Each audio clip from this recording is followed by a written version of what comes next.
Good morning. Good morning, everyone. Thank you for Good joining us. morning. Oh, Pop, how are you today? I'm all right. Got a lot going on in my world right now, but I'm good this morning. Good deal. Good deal.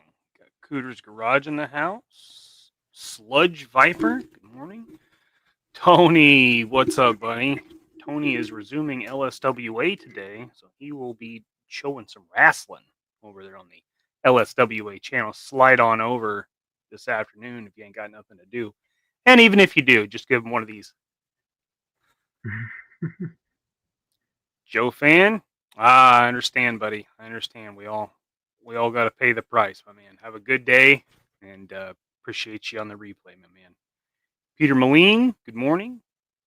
Good morning. Charles, morning, sir. Larry Munchaka, good morning, sir. And my mom. Hi, mom. Love you. Good morning. Morning, everyone. Thank you for being here. Thank you for joining us. So we've got in just a few days now, we've got Assembly Required coming up real fast. Yes, it Always looking is. forward to the show. Still very much looking forward to the show. Just feels like it shouldn't be time quite yet, but it is. So we've got some stuff that we're going to be we'll have at our booth, um, along with ourselves, obviously for the people's entertainment.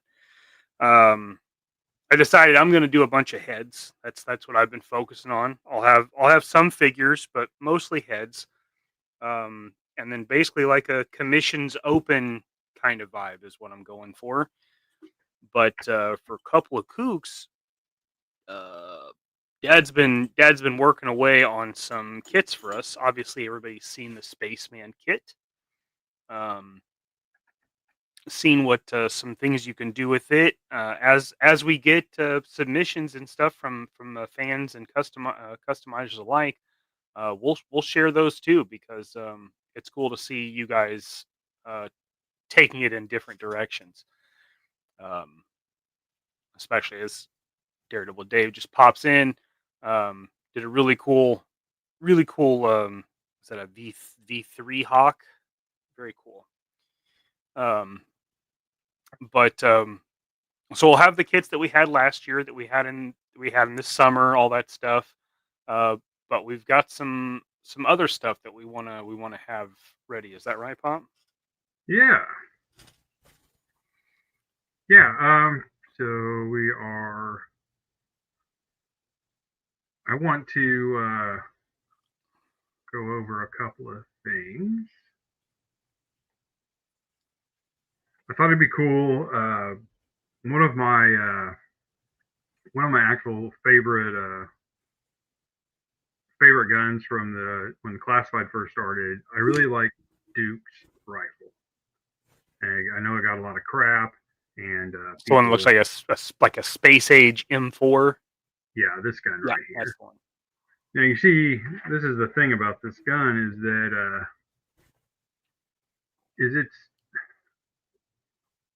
it is weird looking, but the problem is that Hasbro and their materials, you get them and the barrel always looks funky and gunked up, but when you 3D print the model, it's actually kind of a cool looking gun. Mikey and I had a discussion about the scopes on it, and we wouldn't put a scope like that with a red dot. So I thought, well, what if I just remove the scope off or do something different with it? So that's one of the things I'd like to do. Also, last time I said I'd been 3D printing the Duke belts, and Nice. so I thought it'd be cool if I did something kind of a kit, so that when you're doing like our action assault trooper, what if you want to put that kit on an action force body? You don't have the shin guards, so I have have started. I'm going to share the screen here. Real quick, we got Mo's in the house. Good morning, Jeff Morris. How are you, sir? Morning. GI Jetman. Hello, sir. Well, thank you for being here. Of course, Dave. Got Dave. Hey, Dave. Moo, good morning. Morning, Mom. Action Joe Figs, good morning. Jason Evangelista, good morning. And Brad Davenport stopped in to show Hey, Brad. love and support. Thanks, buddy. Appreciate you. Miss you, man. Hope all is well. Definitely. So I took the model of this figure, popped off the shin guards, and built this version without the bump on it. This is rough. I understand that. You see, this is actually straight from the factory OBJs, the wavefront models that they use for cutting tools. So you see, it's not perfect, but it prints really nice. It prints good, and that's what they care about. They care that it prints good. They care that it is able to program a CNC and a burner to do all the stuff they have to do to make the mold. So all that works, but it does take a little bit of work. And just for fun today, I'm going to show you guys what it took just to get to this point. This is not ready yet. This still has several things I need to do to make it a watertight model. But you see here this patch. This patch still has a hole here in it. There's some stuff I got to line out and make it a watertight model. But I have stuff like this to figure out. You see, like when you line it up on the top. Just so I guess what I'm saying is, even though the original sculptors did this, they're still not a perfect mirror image of each other. That makes sense. So in a little bit we will talk about how that happens, and then a couple of kits that we talked about that I said I was working on last time we met. We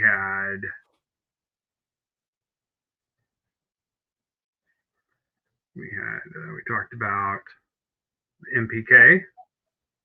So the MPK will be a kit, or will be in one of the kits that we will have available this weekend.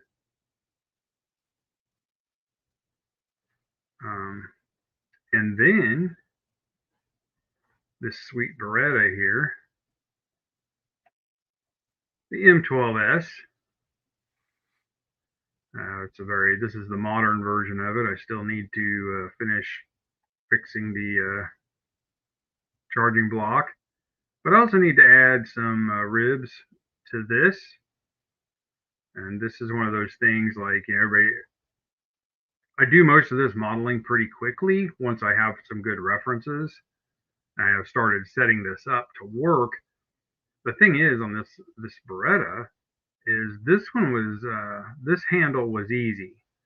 These are all on this hand grip that gets attached to it. I need to add a couple of screw mounts here, because that's how these grips mount that way. This grip, however, is mounted on a post, and it would have a bolt here that sets up in the handle and holds it to it.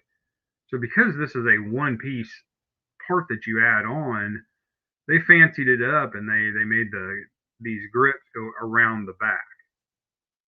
It should be super easy. We're gonna see how it works. So today I'm gonna finish this out, and we're gonna see if I can make it work. I don't know. It'll be exciting. I promise. So that's something we got to get done today. I thought it would be fun just to go back to what we were doing earlier in the year, when I was trying to do tutorials for the Spaceman as I was working on it. So we'll just work on this guy a little bit today. I don't get super detailed on some things because it just doesn't matter at that scale, if that makes sense. Another gun I'd like to work on, I'm going to switch this over to light mode so you can see these models. This is an original model for this gun. This is the actual sculptor's model. This is that Space Bullpup that came with Gung-Ho. For some reason, Duke's file had a couple of extra guns in it, so I want to take advantage of having the opportunity to do something with those. The thing I dislike about this gun, I really do like it as a space gun, right? But it's really thin. And it looks to me like this thing should have some meat to it. So I'm going to modify this using the factory model, and I'm going to bump everything out and make all of the mechanisms a little wider. All right, it's probably a really ridiculous thing to do, but hey, I'm going to try it out. All right, I don't know if we'll get to that today, but that is a project I'm working on this afternoon. The last thing is we're going to mess with this guy. Need to position it. When they bundle all the models, they throw the accessories kind of off to the side, and they're just kind of all in different places on the model. So when I pull it into this program, the origin is way over here and off to the side, maybe turned in the wrong direction. I like to model on the right-hand side. The right-hand side with the gun pointing to the right, which is that's left over from when I was designing boats. We pulled a lot of those cues from the automotive. So when you did design drawings for boats or cars, it's always right hand side of the car pointing to the right. It's just how corporate people like to see it. So that's kind of just how I learned how to model, and I've kept that way. So we will get to that. What's up, sir? Justin Booth wants to know what type of resin you use for 3D printed weapons to avoid warping. Good question. Justin, I stick with ABS-like. It's a harder resin, but it does have some cure. You can get it hot and move it a little bit. So if you were to do something, one did get hot, or like you were trying to get a helmet to fit on something, then you could adjust all that, the little hot water, bend it, cold water type thing. But the ABS I have found, especially the Elegoo ABS, is a little hard, but I haven't seen anything warp that I have with it. I printed a ton of stuff with Anycubic ABS like. I haven't seen a lot of warpage. I see a lot of overcure. I see a lot of parts yellow that didn't get primed or didn't get a clear coat or something on them to protect them. But I haven't had. Now, if you use standard resin, just the standard resin, the cheap stuff that the companies like pack with the machines, those will not only warp, but they will yellow really fast, especially on that clear.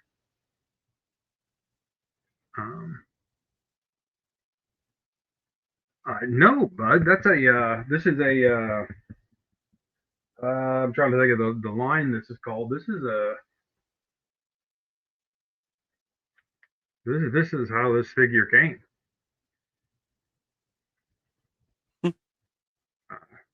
I cannot remember this. I got this one from someone in France, I think. We have the same line here. Is it Action Jackson? Maybe that is part of the Action Jackson. Anyway, this was one of their spacemen. They had some bad guys. They're really cool, but it was really hard to get these here. They were like really limited, and I managed to get one because I like this color scheme. It reminds me. Yeah, I think that's right. Yeah, that's probably it. But I really I like the color scheme. This reminds me of the Spiral Zone figures. It's a little bigger, obviously. Yeah. He's not quite 12 inches. He's about 10 inches tall. I like this look. I love space toys, especially from the. I find inspiration there because it's cool when you look at that stuff and they didn't have a choice. They had to make big bulky boots because of how they were making action figures back then. So you know, even the classic Joes, you know, Action Man stuff. I get you, man. I get you. I have tons of 1/6 scale stuff. I love the amount of detail. Mikey and I've talked about it before. When he was a kid, I would say we played as much with 12-inch figures as we did with O-ring, and towards as he got older, more 1/6 scale. So I find it.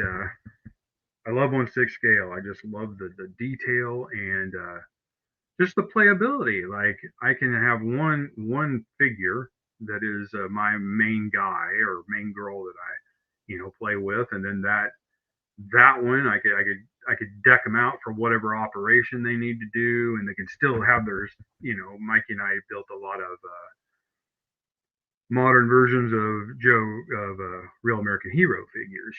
So we had a Flint and we had a Ripcord, and Heavy Duty was probably one of my favorites. We had a Dusty that had the helmet, with the. We've shown some of that stuff before. Heavy Duty and Dusty were two of my favorites that I put together. Heavy Duty was based on the when they did the GI Joe versus Cobra, when they brought them back and they didn't have O-rings and they changed it and tried to throw O-rings on them. It was that version of Heavy Duty, but the Dusty was the classic version. And we had a Clutch that was wearing an Air Force Night Vision camo. We just built them up out of what we had available and had a pretty good time. And then as time went on, we would go to a show and we'd load up on weapon sets from BBI or whatever. And yeah, that is the problem. You do get to a point where, I love the little bird, but unless you're going to make it a ceiling fan display, I really don't know where to put it. So yeah, but anyway, that figure is like one of the things like I keep up. I have a couple of Spiral Zone figures somewhere that I haven't put out yet, and some other stuff. I just really love that stuff. Up even through Starcom where they shrunk the figures to this tall. There's still a lot there. The box art is cool, and so I just love that stuff. And I thought the art had soul. Like when people always talk about GI Joe package art for Real American Hero, and how much it just felt real. Because they were real painted art. And it really, to me, it really pulls your imagination in. You see those like original Joes and the Action Man stuff, and they have this battle scene, or they have him, standing in the jungle with his camera and the tiger sneaking up on him or whatever. That actually like got you like in the mood. Like when you got it, you're like, oh, okay, I gotta get this guy outside. So I don't know. I love that stuff. I love the playability of it. So that's that's kind of cool. I just put that on the shelf last week. Also, something I added to the shelf, and this is just funny. As Mikey knows, my dad loved Cardinals, and when I was a kid, if we did something like ornery, he would tell us that the Redbirds were watching, and that the Redbirds were Santa's like spies.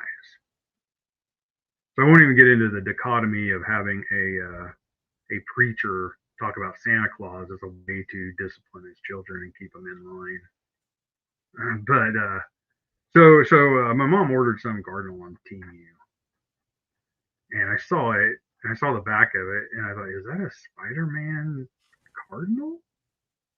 It wasn't. It's supposed to look like stained glass. I'll tell you guys, it looked like Spider-Man.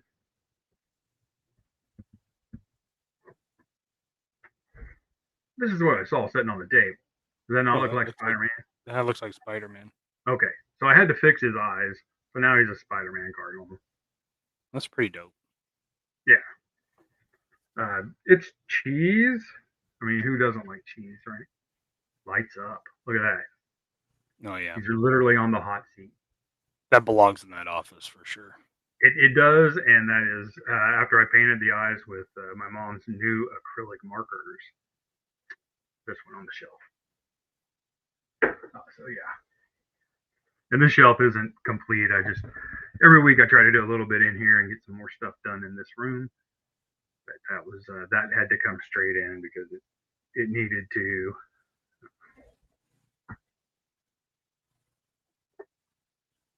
Hold on, what? A Toys R Us opened up in West Des Moines? Really? I gotta tell you guys, I just have stayed. I haven't had any time for internet stuff, much of anything. What's going on here?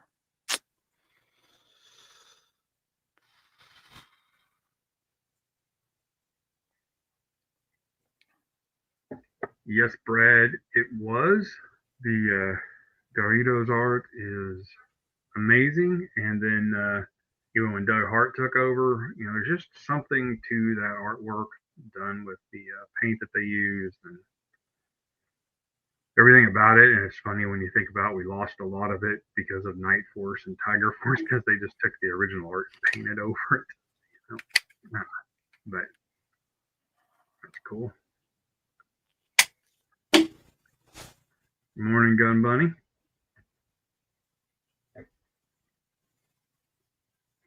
Also, like, I print stuff once in a while for people. Somebody had sent me a Game Body as a company that does little. They have 3D files that you can buy.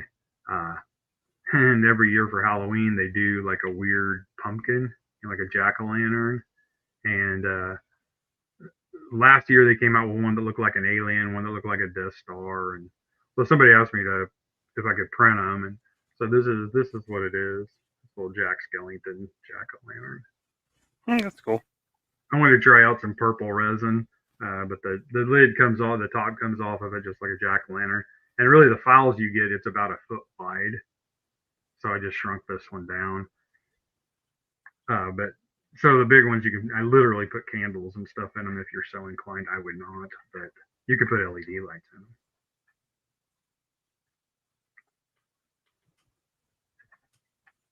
You pull up Dave's stuff. Did you look at Dave's pictures? That's what I'm looking for.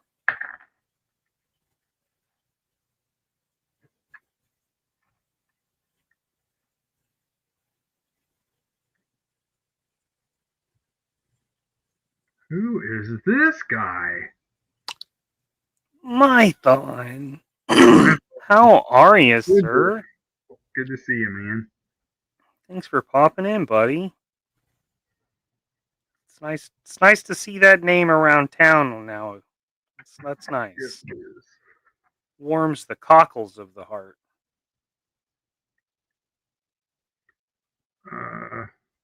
Does anyone print 3D print hands? Yeah, you can. You can print 3D hands. There's lots of guys have models out there of them.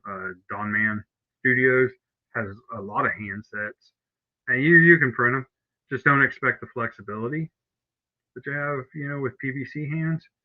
Just but again, if you can get you get prints made out of out of a good resin that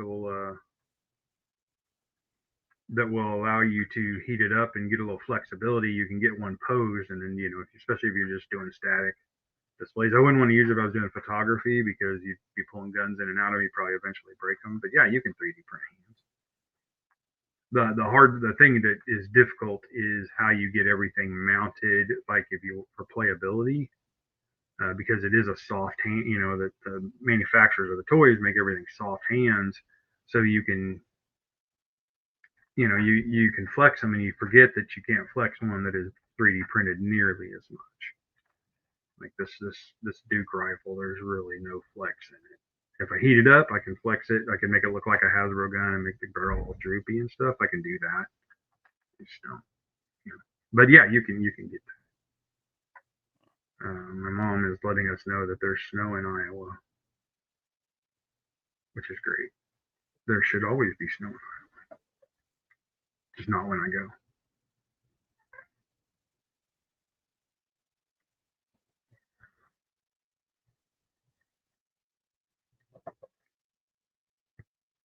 Oh man, you are deep into figuring this out. I'm perplexed, Dave. I don't understand why.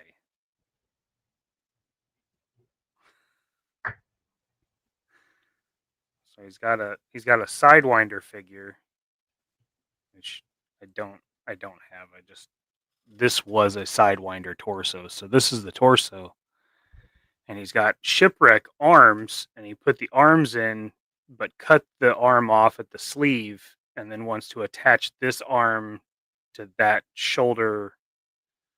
The only way you're going to be able to do it is to create a peg. So drill both sides out, put a peg in, glue it to one side, and that's as good as you're going to get. But he wears a baseball jersey, so is the sleeve like supposed to be like undershirt? Is that what you're going for? So I could see that, I guess. I could see that. Okay, that's what you're gonna have to. You have to pin it. You're gonna have to pin it. I don't know another way to do it. He really, just a tip for adding those pegs and making sure they're right. If you go to Hobby Lobby or you have some of that really thin brass tubing that is about the size of the peg you want, you can put one side in and then use the other side and warm it up and make you a circle, and that way you know it's lined up really good. Just make it so it's sticking out just like a little bit over 1/8 of an inch, and it'll sear a place in there for you to drill the hole, so you know you got it lined up. You know what I mean? Okay. You know, you can use that tubing to be your drill guide. Is what I'm saying. Yeah, he says that is what he wants. 3/4 sleeve under the. Okay. Yeah, you're gonna have to pin it for sure. You're gonna have to pin it. Yeah. And you can use the brass tubing for pins too. I'm just saying that if you want to use the other stuff, you can.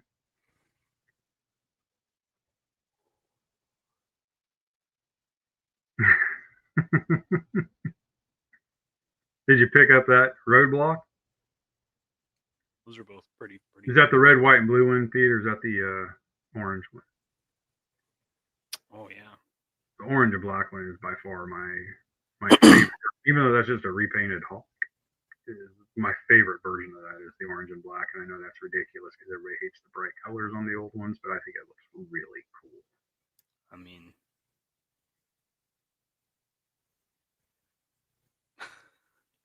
nothing wrong with it, dude. we actually do it, buddy. We encourage that. We really like when everybody is. Yeah, you can get the red, white, and blue ones for pretty cheap, but it's a great use of that body, you know, and it looks cool. I just think that is a great sculpt. The General Hawk sculpt is a really great sculpt. It's super detailed, lots of extra stuff. Well, call sign Longbow is still dealing with the factory. Still a thing? It is still moving. We have had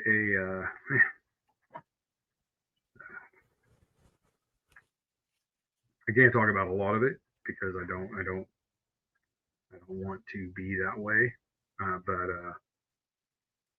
But it's moving. We had really expected to have the next 7 figures by now.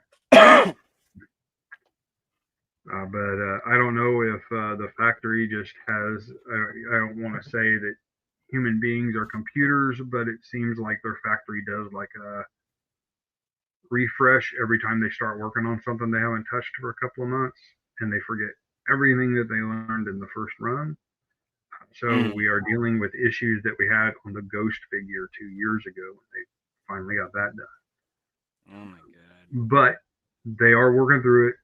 We got a couple of new in-between people helping us translate and get things done. It's very frustrating as a maker. You know, when people say, hey, you know, I hear you make toys, and I always talk about like the Spaceman and the stuff Mikey and I are doing, and they're like, yeah, but don't you actually make action figures? Like I am part of a team that is trying to make action figures. But that's what's going on with it. My thought, it is going, and we're really after this last 2 months, it's been kind of you get your hopes up. You know what I mean? And you get your hopes up, and you think like, okay, we will have this. And they originally, when they told us this was the first of the year, we thought we were going to have them for the June show circuit. We really did. And We're talking about T-hooks and the pins on the wrists and everything else. It's just it's a chore, but we're not giving up,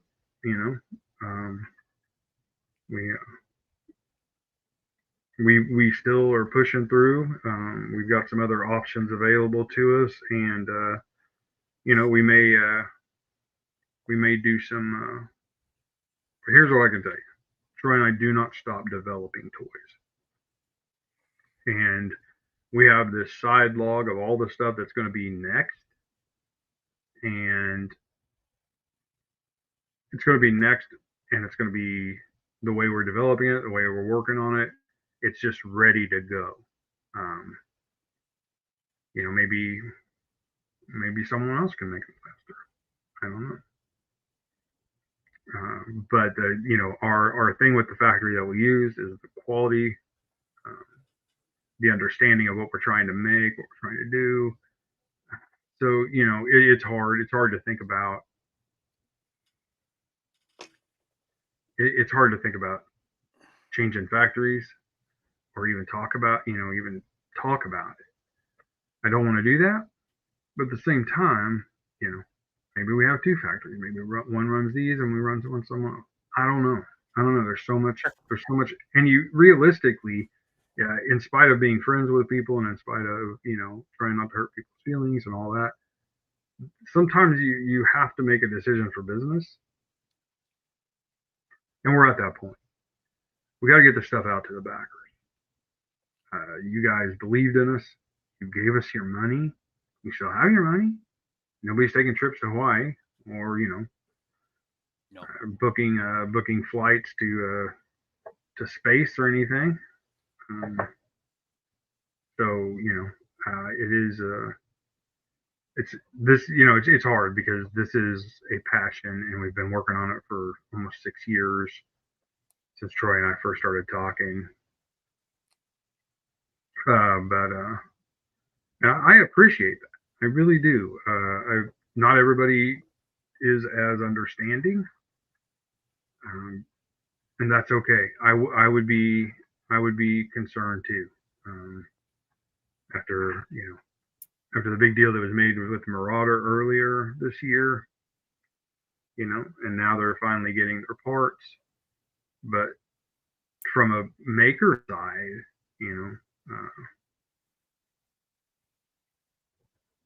Marauder John had to make some tough calls, and that's hard to do. It's something you don't want to have to do, but sometimes you have to. You have to do that. The backers are the main concern. It's why we haven't started working with another factory and just busting out parts from another factory. You guys put the money in it first, and you believed in us and gave us that money to get started, and that's our biggest thing. So, but I do appreciate that. They are going to be awesome. The last factory samples that we had that we showed at one of the last shows were incredibly good. We actually had painted factory samples, so we're really looking forward to getting some more stuff out. But thanks for asking. I don't mind talking about it at all. It is disappointing sometimes. Jerk. What up, Jerk? What is up, man?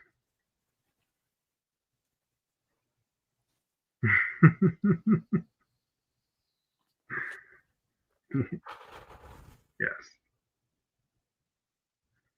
That is very true.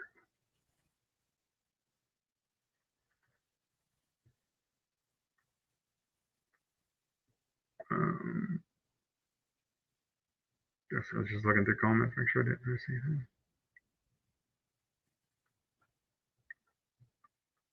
Okay. So, we'll take a little time here and talk about. So I showed you some factory models earlier. So the factory does their work. Sculptor does their work, and you get basically you get a packet. The sculptor sends a packet, and the packet will have the body, with all of the parts separated. And I can show you what like.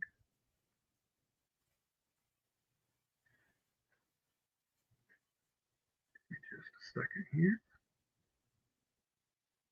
I think I have one set up here in a file. Pull it up.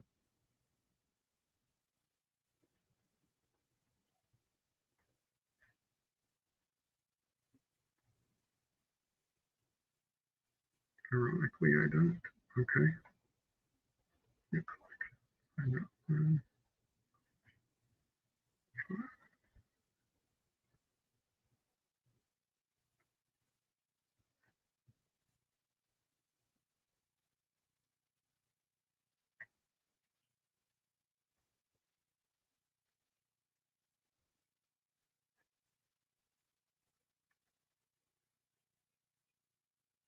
This will take a few minutes to do this.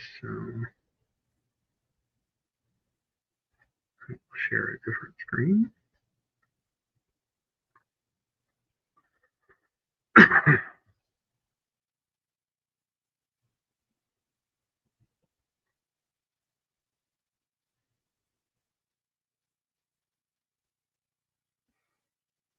There it is. All right. This is what you get.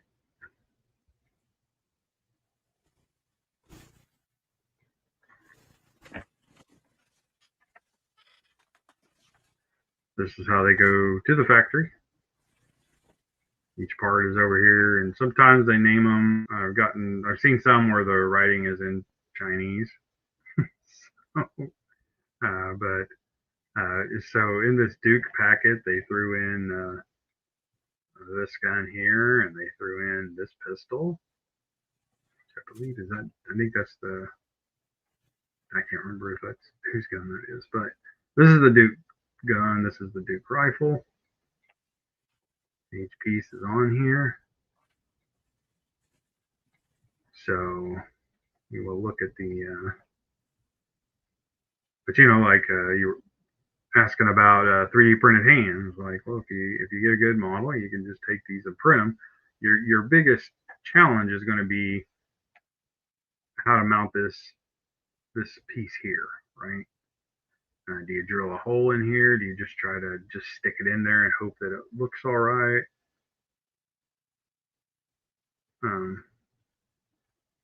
So that's kind of that's the thing. And so here's the belt. So I am just 3D printing that belt for these kits that we're going to have this week. In Blender, these models look really nice and clean, so that's why I'm looking at them in Blender. So what I think is we're just going to remove this scope off and just use the red dot. And this is the one that I would like to thicken up. I think this is a pretty good gun. It just needs to be a little beefier. Just my opinion. But that's what it looks like when you get it from the sculptor. They've done everything. So you can see here's what's going to be a challenge is you got these knee pad or these shin guards, all right, and all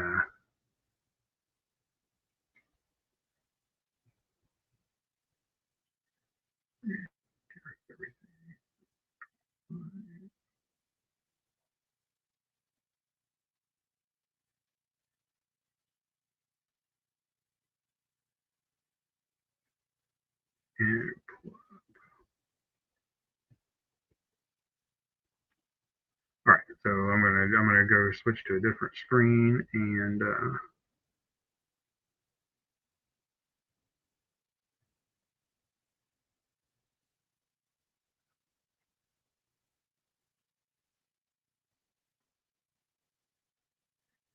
right. So this is what I showed earlier, and this one I've done some really ugly work on. The reason it is so difficult is when they transfer these into files, they really pull the mesh in, and the mesh is rough. So let me show you what that mesh looks like when you're trying to edit it. You see, that is just very difficult. So I just had to piece this together to get rid of the peg. So I did that. And this is Wanted one without bullet holes in it. So I'm going to hide these. I'm going to show you guys. I still have them. Yeah, there we go. There we go. You see they're oriented to where they're literally on the entire sculpture. So they're tilted this way, tilted that way. But what we would like to do, the idea here would be to take both of these. Luckily, they put the bullet holes in two very different places. So this seems like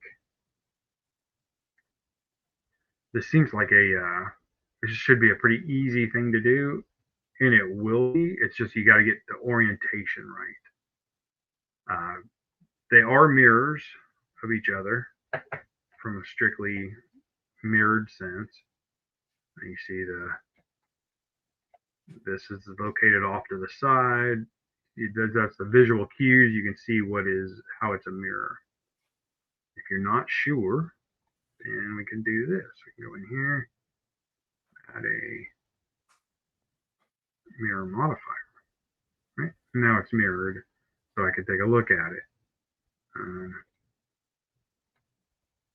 And it's mirrored. Obviously, the other one is placed where it's at.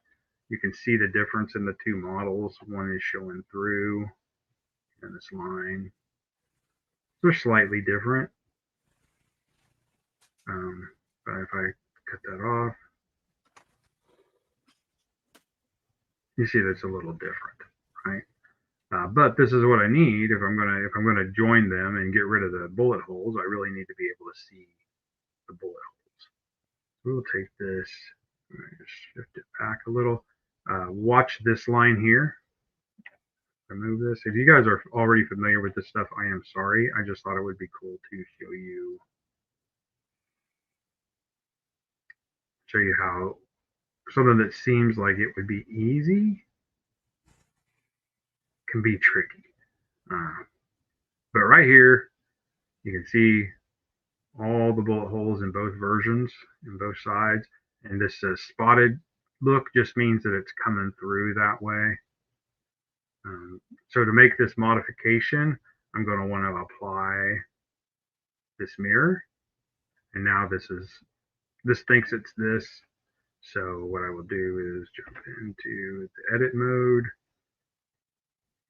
It's really difficult to catch all of these little dots in a single swap, but if I do it this way, click on vertices. Now it's gone. I switch it back over to solid.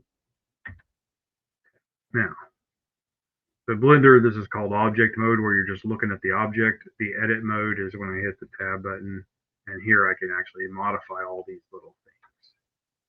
But I'm going to do that right now. Right now I'm just showing you guys what it would take to get it right. Now I could do all this right here, but you can see in the mirror when I was talking about the mirror, you see that this is in the exact same place when I mirrored it over. Right? Easy peasy. I say that. It's not.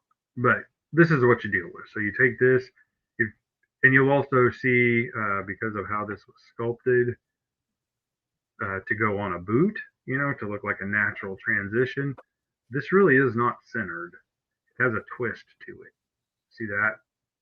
This is kind of at this angle here, but these are not. These are slightly twisted this way, just to fit the leg right. And that's okay. I mean, that's aesthetically, it's pleasing, and that's what you want. That's the whole point, right? So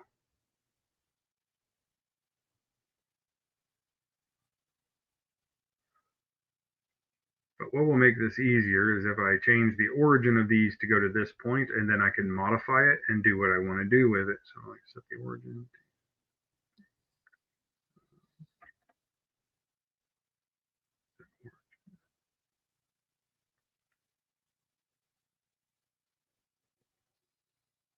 All right.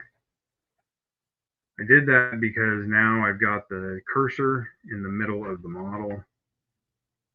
And now if I want to rotate it, grab both of them. Now I can rotate them both together. If I want to move it, I move them both together, and they're already positioned correctly. And now I can kind of get a pretty good idea of what it's going to take to get it right. And you see, even though here's where I was talking about, you can really see this here, how this piece goes at a different angle than this. And that's what you have to watch for. When you're 3D modeling armor parts and stuff like that, like you just think you can just jump in and just start modeling. And you can. I'm not saying you can't. But that's how that's what's got to happen. And when I have it highlighted like this, I can really see where it's not quite lined up. And this would just be a matter of picking one of the models and just constantly adjusting it to get what I need out of it. But so then like I said, the piece you saw earlier. So I would just go in here, I'll cut these out, and then I can see the rest of it.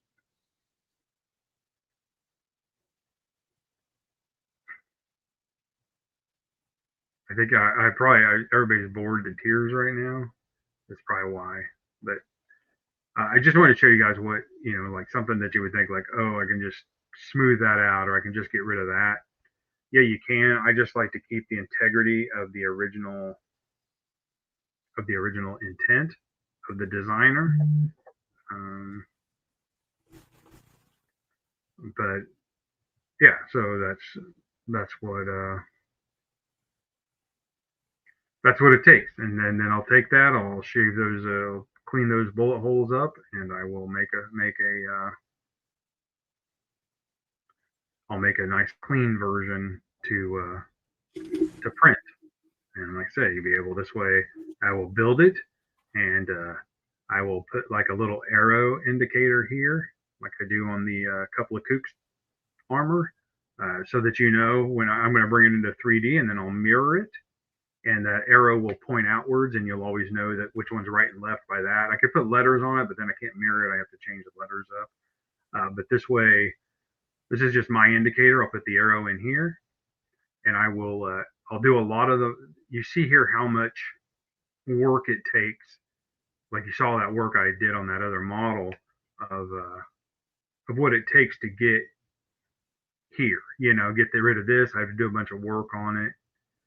Yeah, Gun Buddy, there are some pretty cool pieces in there. There really are. I personally did not mind that they were, looking at a video game and basing it on that. I thought that was kind of cool. I also didn't mind the Nerf-based guns. If I was a company and I had a line of guns and I was making a sci-fi military line of figures, why not use those models and cross-promote it? I just thought they did a shitty job of cross-promote, and they should have put the Nerf emblem on the box somewhere. And I know for purists, that's not going to work. You know what I mean? I understand that.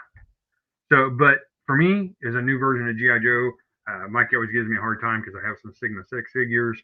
I really liked that. I liked a new take on GI Joe. I'm okay with that. I was a 12-inch Joe guy growing up. We didn't have a real American hero, and then when they came out, I jumped right into those. I liked Super Joe, but the problem at that time for me and my family was we were dirt poor because we were having this terrible inflation issue, and oil prices had gone through the roof, and getting toys unless you were getting them secondhand was really expensive. So my grandparents, my mom's parents were kind of garage sale people, so I would end up getting GI Joes, were all the older ones. Once the 3 3/4 came out, I got a little older. I was doing stuff to make money and mowing yards and stuff, and then I jumped into Real American Hero. So that I don't mind it. I don't mind that progression. I don't mind the change. Like throw me something. When you look at whereas GI Joe was trying to keep everything during the 12-inch years, was trying to keep everything like kind of realistic and just kind of a minor fantasy aspect. Action Man, like, oh no, we're having space rangers, we're doing this and we're doing that, and so the Action Man stuff is really cool, especially the sci-fi stuff. And even when they came back with Action Man in the 90s, they did all kinds of VR simulator toys where it had clear green or clear red accessories that made it look like he was in a computer program, even a suit that looked like it was grids on it. I like that stuff. So when Classified comes out, and they've got these kind of spacey looking guns, and they got, you know, the wrist things and the little communicators and all that. I thought that was cool. And you know, the game came out. It was supposed to be tied to the game, and there were characters in the game that I really thought we would see. You know, I don't think we still haven't seen that version of Storm Shadow yet, even though I'm pretty sure they made that figure. Um, the Arctic sci-fi that's in the game, I was ready, man. I was excited about it. Then I just see all these people complaining about every single bit of it, you know. So they course corrected. I wish they would have thought of the retro idea way earlier, so that they could give us kind of modern versions of the figures like the Duke and the Gung Ho and the Roadblock that kind of had a semi, like an updated feel, and then do the retros on the retro card for people. But of course, at that time, nobody, that hadn't started yet. So people, it wouldn't be confusing. You know, if you were saying it was in the classified line, then it's this. If it's in the retro line, that's why they look like the OGs. If it's not in that line, we don't have to go there. So what ends up happening is they do the, you know, kind of, they kind of do this schizophrenic thing where, okay, yeah, this is Outback and he looks original, but we're gonna juice up the gun, and you end up with this abomination of a gun that doesn't make any sense. But it's not sci-fi. It's supposed to look military because it's supposed to look like the classic Joes. It's silly. It's crazy, and I don't care because I like toys. So even though I enjoy the marketing aspect and the ideas that went into the design and all that, I personally enjoy that. But at the end of the day, I see a figure on the shelf. I like it. I want to buy it. You know, I got this Moon Knight back here. Mikey got me this cloth cape for it. I love this figure. It's really cool. Punisher Venom, Venomized Punisher. I wanted that, so took a Venom body. It's from a What If issue where Punisher gets the symbiote. Stuff like that. I just think that's cool. Space guy back here, Cosmos guy. I love that. So that's kind of, for me. It doesn't matter, and I agree. I that was one of the things that really bothered me when Rise of Cobra came out. They had wanted to make it a more international team, which is fine, um, but they took that away. You know, it's like, oh, it's not GI Joe, a real American hero. It's this international force, and I don't know. Some of that just gets. There's a place for it. It wasn't working for me.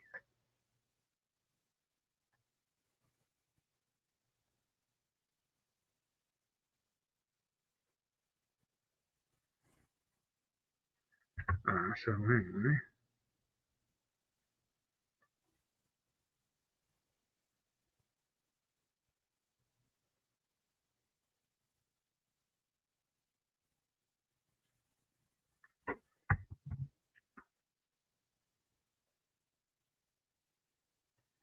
I agree. I agree. I'd rather them have that than mess around.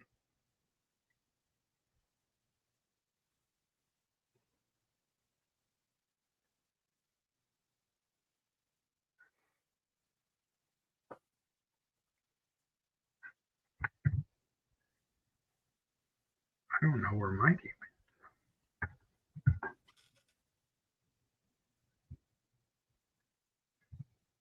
I'm right here. I just Oh, turned my there. camera off. Yeah. I don't think anybody needs to see me vaping and reading comments.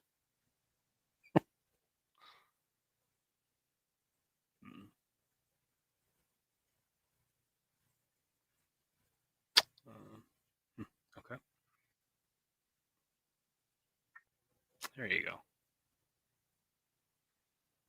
Upstairs, I have this mouse that has this side undo button. I have that. If I grab the mouse just wrong, it undoes me and kicks me completely out. It's super frustrating. Sorry about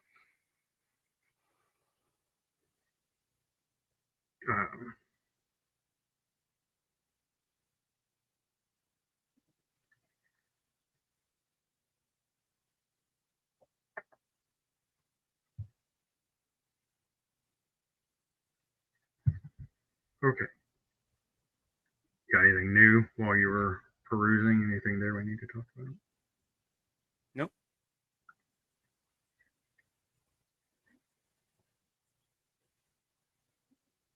Who knows where it's at?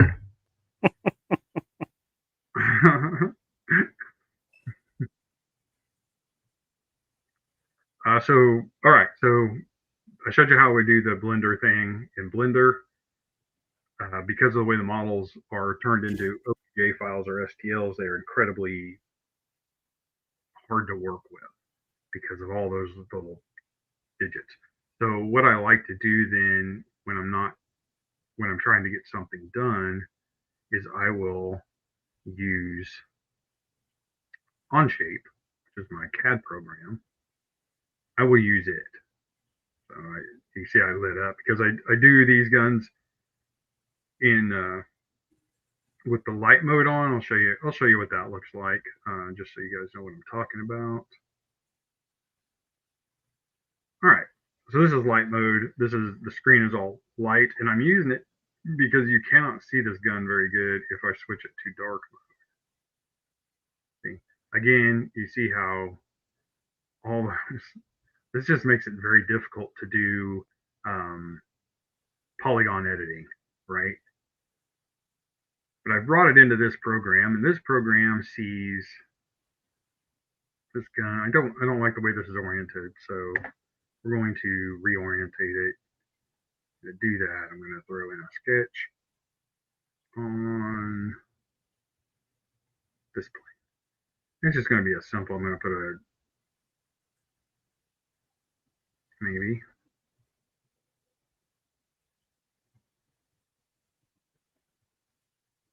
Interesting comment. Mother Slick says, most fans of Joe's are about the old retro look. It's what made the line something great. Changing the design to please newbies isn't the way to progress the line ahead. I would say that's probably accurate for people that grew up explicitly or exclusively on a real American hero. But if you've grown with the line and accepted its various phases and appearances, then updating looks has always been a part of the game. But if you got out of the game in 1988 because the colors were getting goofy and you were starting to hit puberty, then yeah, that's what you want. You want the hit of nostalgia with the new scale. But for Dad and I, who never got out of loving the GI Joe stuff, when we went to Spy Troops and Joe versus Cobra and Valor versus Venom and various 12-inch appearances, we like updating. I wish that the GI Joe brand would do both. Like, put your retro stuff on retro cards and leave the box stuff for a little new twist on something. Yeah, that's just me. It's interesting though. Okay.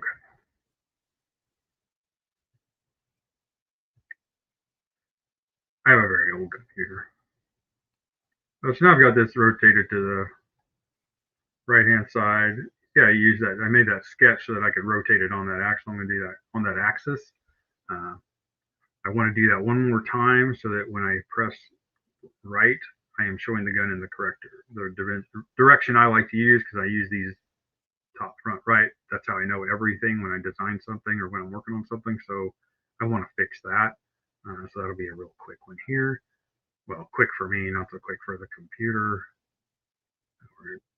Obviously, I'm working on this gun. And all of those polygons make this a really heavy model for this program, right? We're going to rotate it. I'm going to rotate it on this axis, which is this line I drew.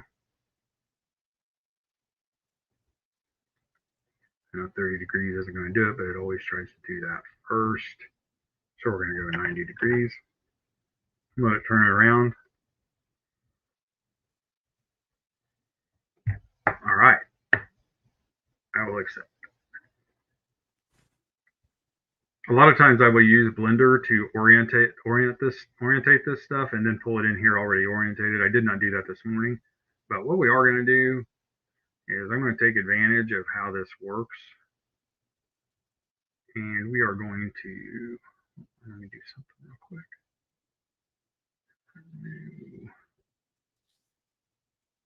bring it into the studio. Take 3.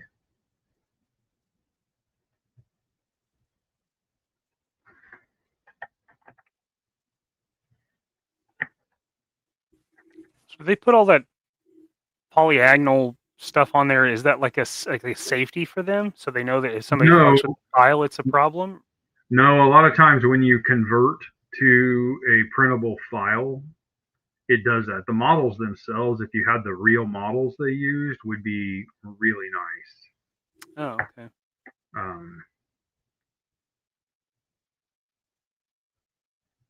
It might have been like a physical version of how like they put that um, vinyl wrap on new cars, so you can't tell what shape it is. You know, Yeah. with all the crazy shapes on it and stuff.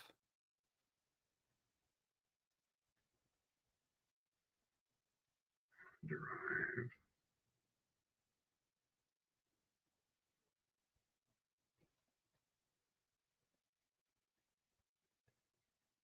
I'm going to ask this to pull in this model into a new one, so I still have that one. And all that work just to do this one thing. Get this to right hand. You see here the top of this is smooth. So we're going to take advantage of that. And we are going to put a sketch on this plane.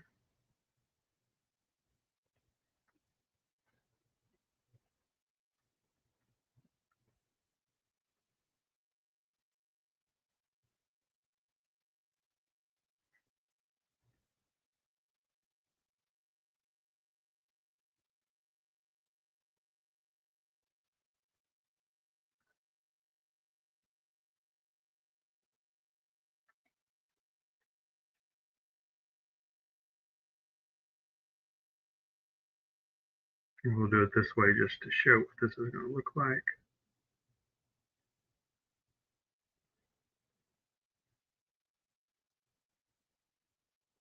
All right. All right, so what we're going to do here is we're going to remove this scope. I'm going to do that by doing an extrude, remove,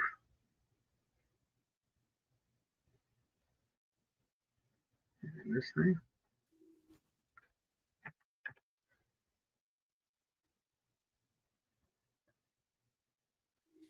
Motherflix says, what I mean about the updated characters is like Falcon with his metal wings is a great example of change. Old was better, as were Scrap Iron's vehicle turret is a much better upgrade. I would agree with that. Cliff, I think it was. I think it was.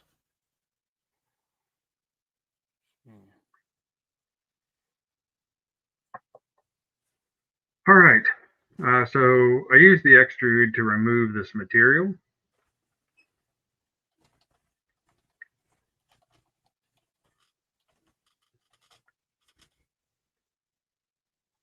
And it's gone. So now we got that. So all I have to do here now is take this and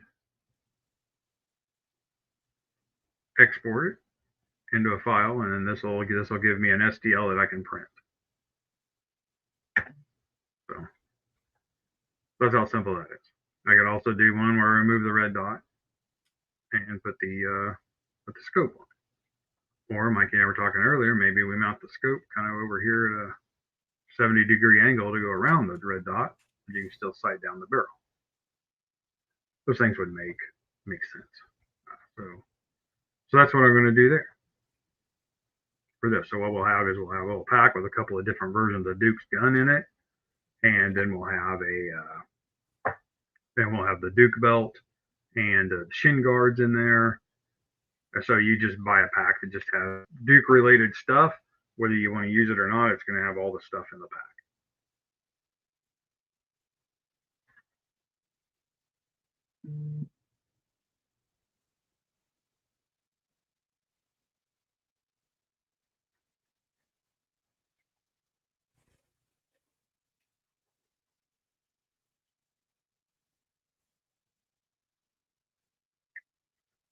Yeah, we could shift it back. Let's see, what would be the best way to do that? This would be a good exercise.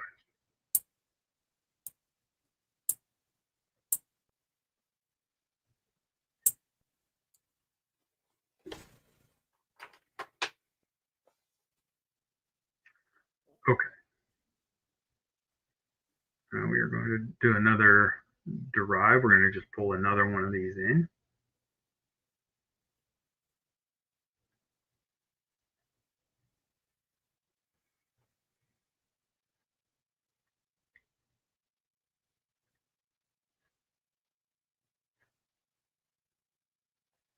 We're working on it.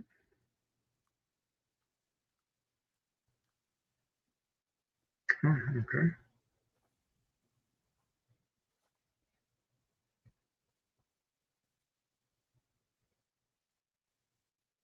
Let me do that. But I will figure it out.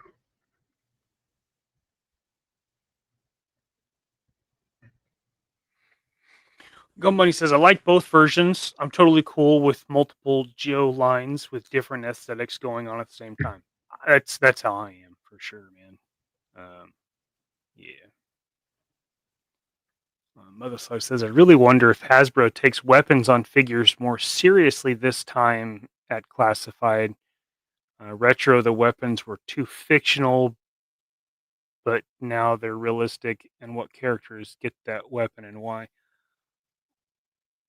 Some of that probably has to do with the like military consultants that they have.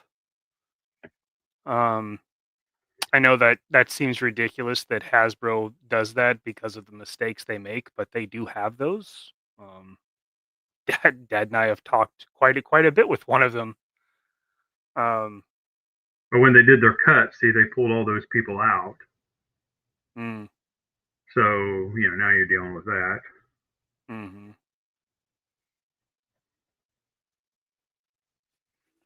But even with them, they still bypass some of the stuff. You know, like I can't remember what it was. Was it one of the figures I remember them talking to us about? Where he was like, yeah, I said this is how it would be done, and then they did their own thing. Yeah, and I think that still happens, and these guys are trying to become more educated on some of that for that reason.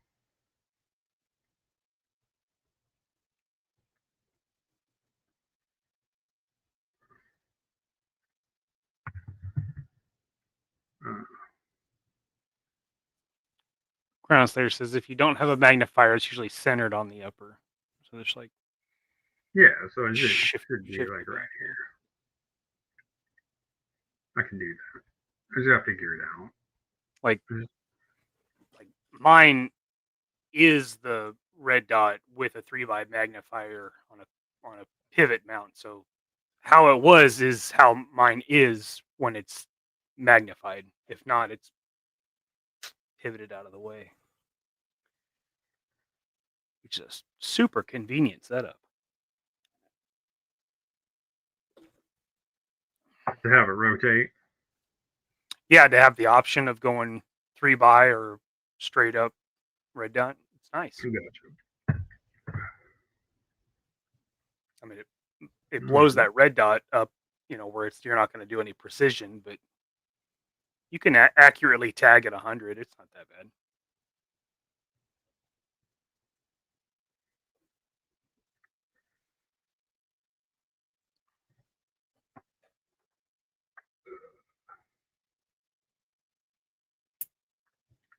Okay, so I will pull that back. I think the way to do that is going to be to go to the Park Studio. We will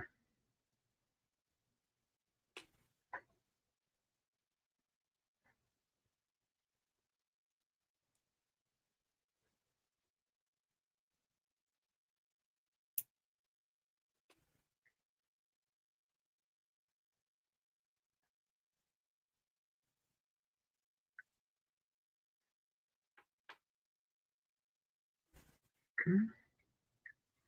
On this one.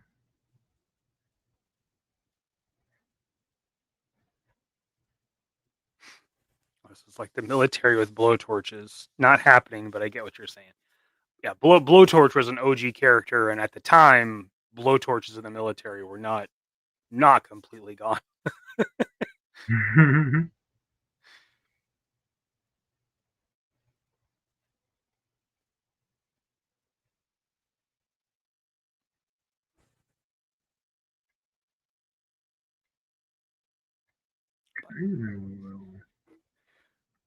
I was never a blowtorch guy, so blowtorches were never part of my Joes.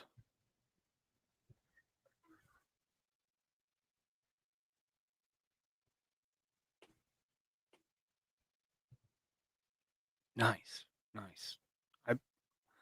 I built mine.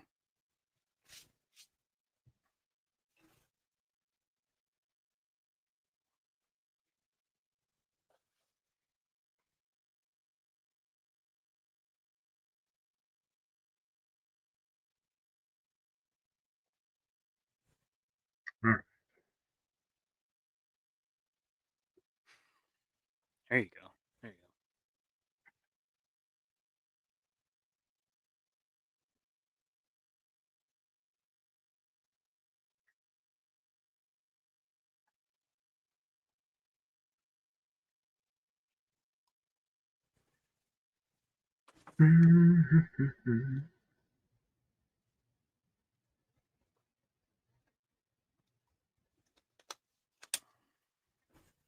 Okay.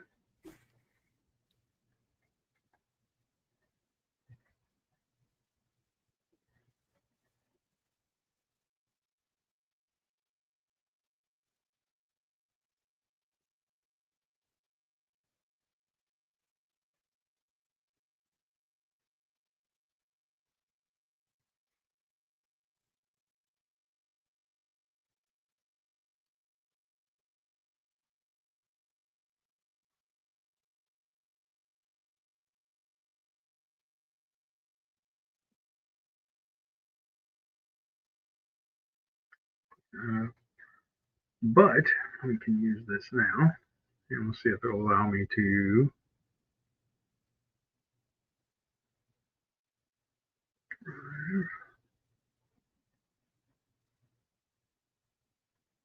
There we go. All right.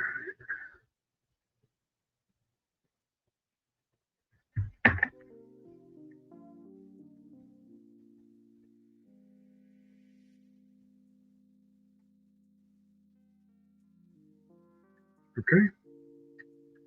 I'm going to transform thing. All right, guys. So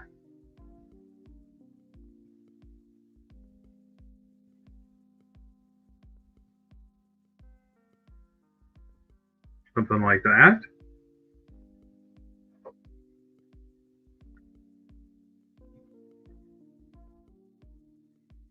I mean, if you think it ought to be a little bit more forward, or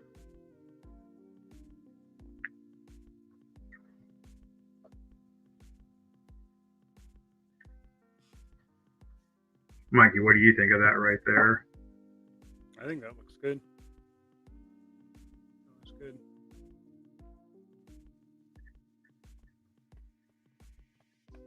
Sound player, let me know what you think there.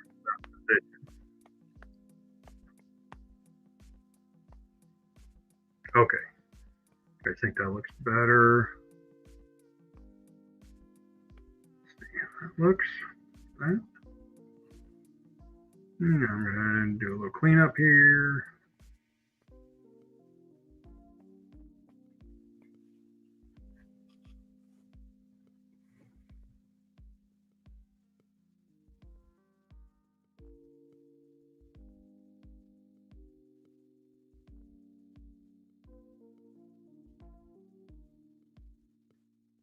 Not sure how well this is going to work, but we're going to try.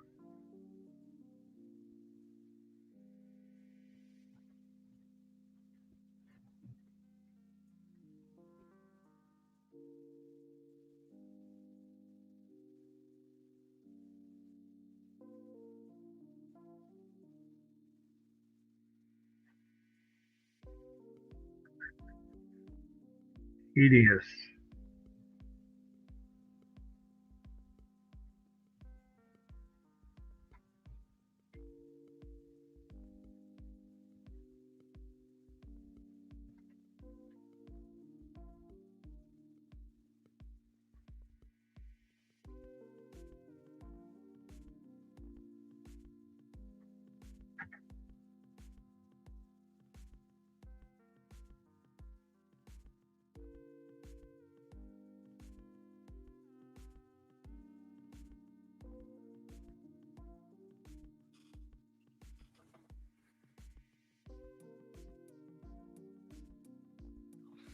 Justin Booth, I gave my classified heavy duty an A12 and a Desert Eagle as a sidearm. The weapons contraption it came with was a little ridiculous in my opinion. I agree. I like heavy duty with a minigun, so that's when I get one, that's what he'll get. Yeah, that's part of that Joe versus Cobra thing. You know, that's how he was in that. He came with that first minigun. All right, so there we go.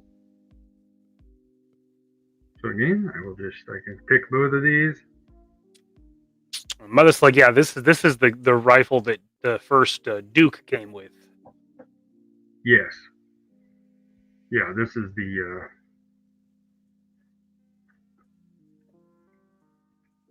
This is basically a scan of it.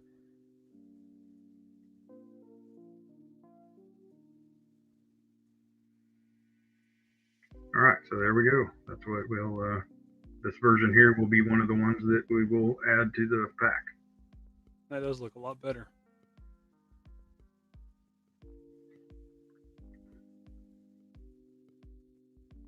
So if anybody has any other, if you want me to adjust that or anything, let me know. But this will be cool because we can say we did this on the show.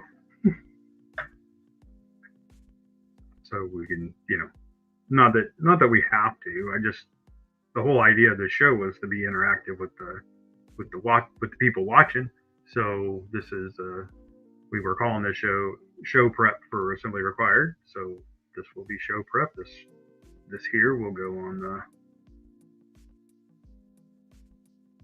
will go in the back. And this looks super slick, but it really won't look that bad on the model. These surfaces are good. It just, because of the way they pulled it in as a high definition STL file, it has so many rules I would never use. Like the polygons are 3-sided. Should never use 3 or 5-sided polygons. Everything should be a 5-sided polygon, but the way whatever program they use does this with everything. It does it with the bodies. It does it with every single thing, and it is super, super difficult because they're so heavy. So heavy in polygons, it's really heavy to edit around them. So even the Spaceman kit with the Destro chest that I got, even that is difficult to do because you're sucking up so much of your memory just trying to keep track of all these polygons.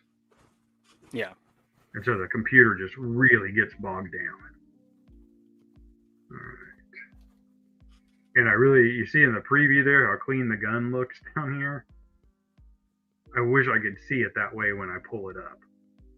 And there may be a way to do that in the settings. I just haven't found it. But there we go. The first couple of KUK-Os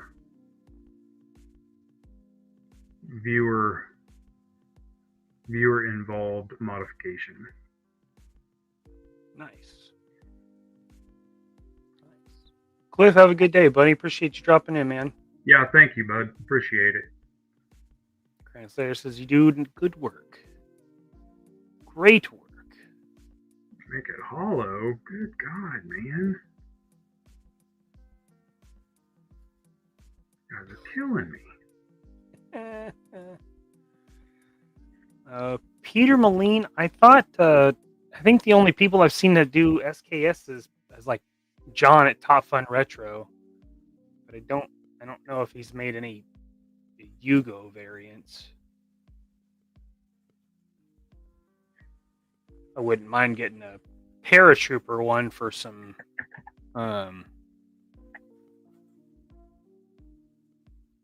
October Guard stuff.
JB, I did not. I haven't bought any of the new stuff. Like I said, Top Fun Retro gets most of my money for weapons. I like John. He supports me. I support him. Quid pro quo. He's never said anything bad about me, which I appreciate.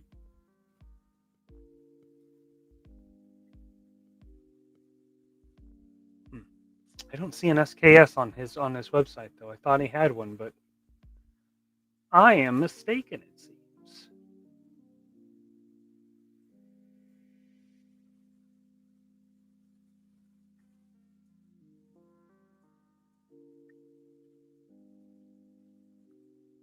Well, guys, I did not have the center proper, so I think it worked.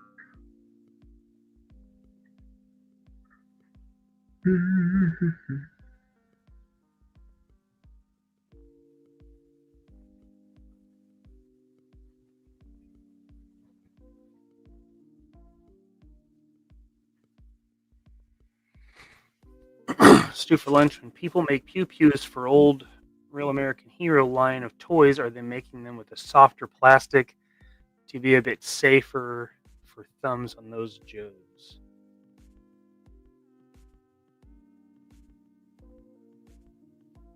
Probably not. Well, I would say most of the ones that broke thumbs, the grip was just too big. Like, And it's the hands. The hands too. But I mean, Zap didn't lose thumbs because of the rigidity of the bazooka. It was because they made it as wide as his hand. Yeah. But it seems like in later years they figured out just make it thin enough where you can wedge it in there and pivot it so it sticks in there. And you see it anytime you look at you find a loose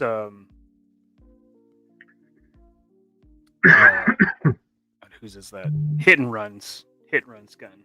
Always has the wears at the top from you pivoting it into the grip.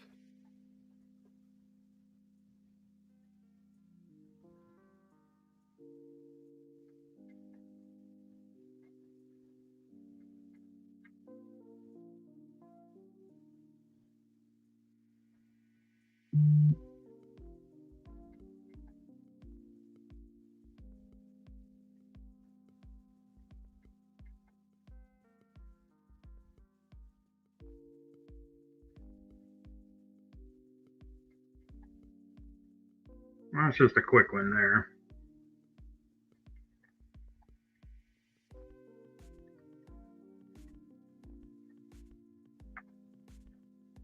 But yeah, do that. See how that prints? So I have to thicken the walls I can.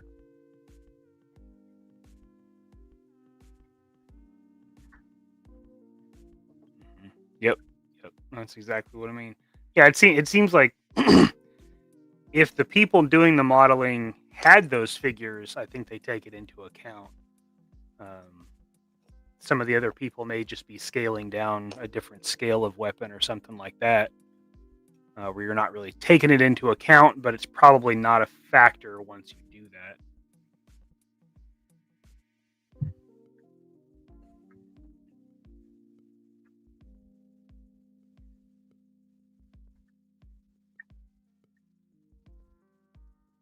What is this? What do you mean? Is that just part of the site? Should there be something that looks through that? Oh. No, that's part of the site. I don't know why it's shaped like that, but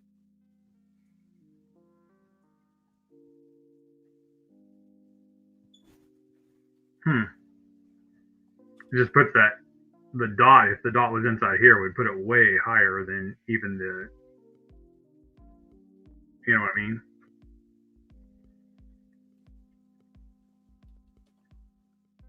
I mean, it looks cool in sci-fi. I just don't.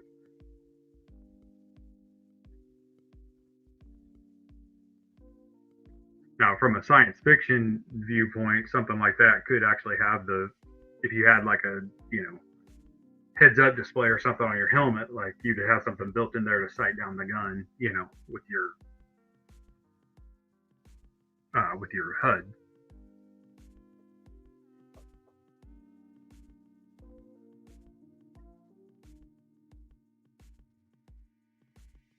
Do you see one that looks like this anywhere, Mikey, or is this just something that made up? I was trying to find a decent representation of something like that. Most of them are rounded off there. So that one having that super aggressive angle is odd. And the fact that you'd think if it was there, you think it would be flipped, like the wide part would be at the base. It's very bizarre.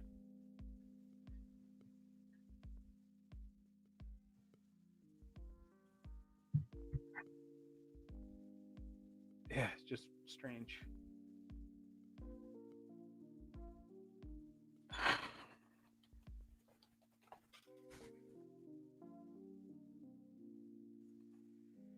Yeah. Does that look all right there, you think?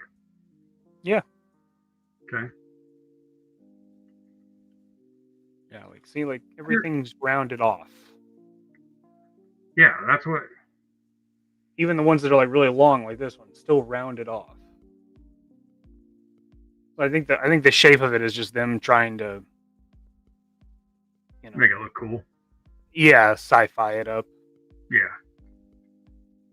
On the long ones, what does this do? Is this the battery? I don't think it's the battery. I don't know. I have a red dot, so I'm not super familiar with the holographic sights. Maybe that is like the power that it needs, so you don't have to hook, wires somewhere. Because it looks like a separate piece, like it would just snap in there. Could be. I don't know. This way, it still looks like the intent of the original design, just a little more.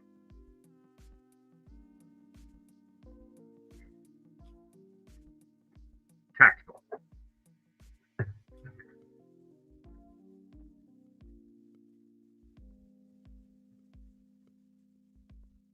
Yeah, I think inside of there, I think it's an adjustment. It's okay. Like how big the dot is. I think that's what that is. Okay. Thanks, Slayer.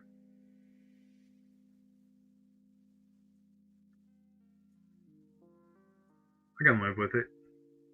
You guys are good with it. I think so. This one will be one of the guns that I throw in the packs.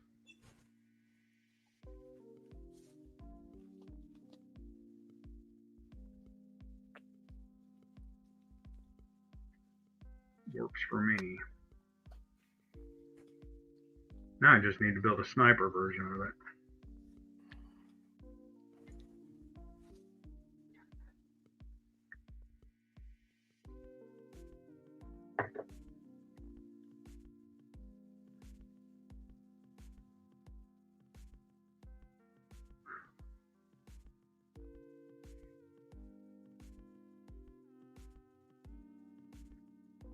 I think I see how to do that too. Okay, cool.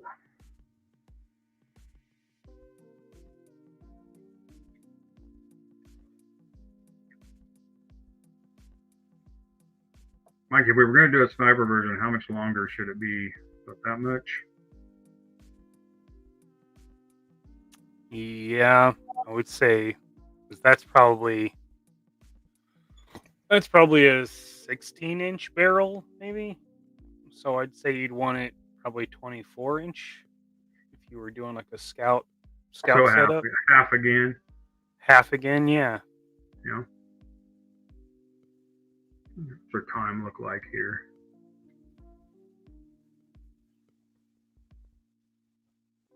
And it won't need this, right? Correct. Okay. Okay. Yeah. Wouldn't need it, but it wouldn't be a bad thing if it was just further forward. But it doesn't need it.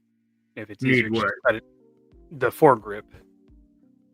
Oh yeah. Yeah. You would want it further forward if it was a sniper version. I mean, yeah, because it's not going to be like a long range scout. It's not going to be like a long range sniper rifle. Like it's not going to be a Barrett. It's going to be a scout sniper. Like something like the oh geez, what is that? Oh my word, the M4 that's 308. What is the fuck? I'm blanking on the name. I gotcha. But it was something like that. It wouldn't be a bad thing if you had a forward grip. Because it's not going to be. It'd be hard to justify a bipod if it's just a 24-inch rifle. Yeah. But M110. Thank you, man. That's it. Okay. Fox is in the house. Thanks, Fox. Appreciate you.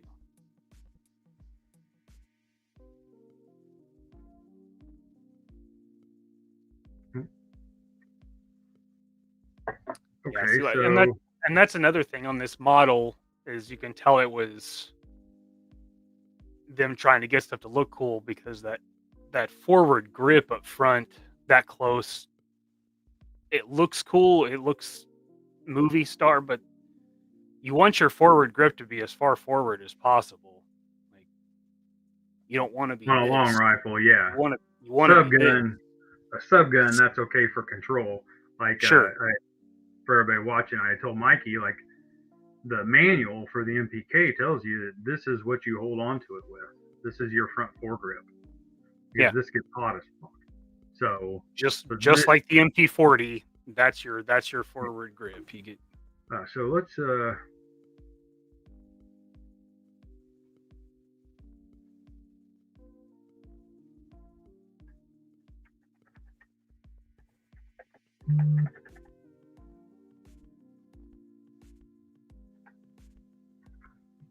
Yeah. Hey, put a pin in it or something. There's ways to do that for sure. Okay. So we got a few minutes here. Let's play with that a little bit, shall we?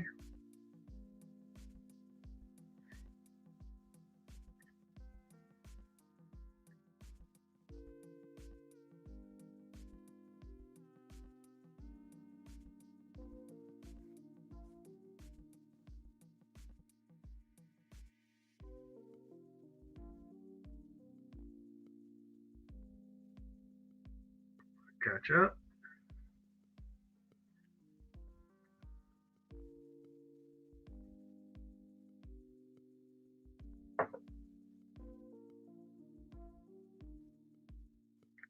This part. Oh, I want.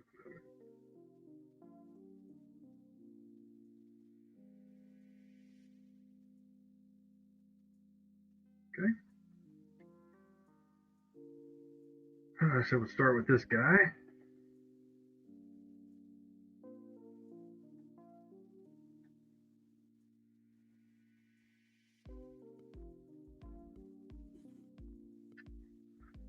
All right, I am going to say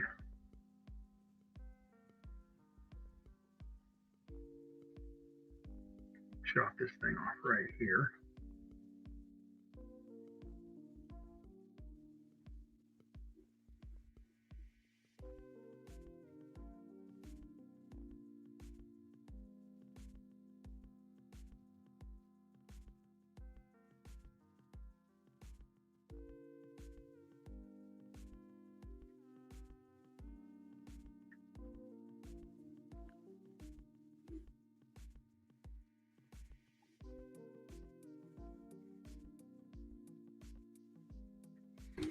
Not more realistic, just a little more adaptable. Like if this It's is a laser gun. if this is the XMLR, then there'd be a few versions of the XMLR to fit different mission criteria. If I was going to make it realistic, I would just use an M4 or a 416, you know. Right. Yeah.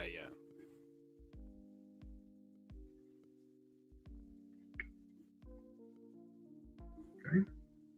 There you got the pistol version of it there. Yep, there we go. Pistol version.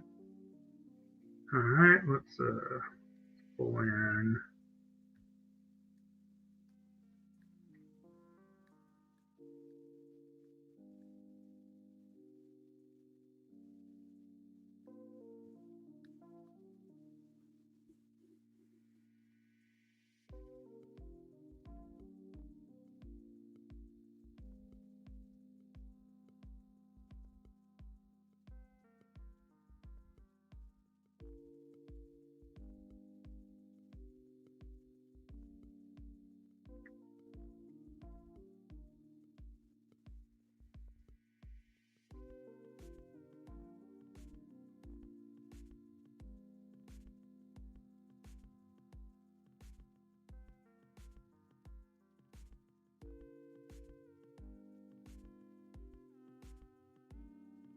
Oops. Give me that rectangle. Start with this.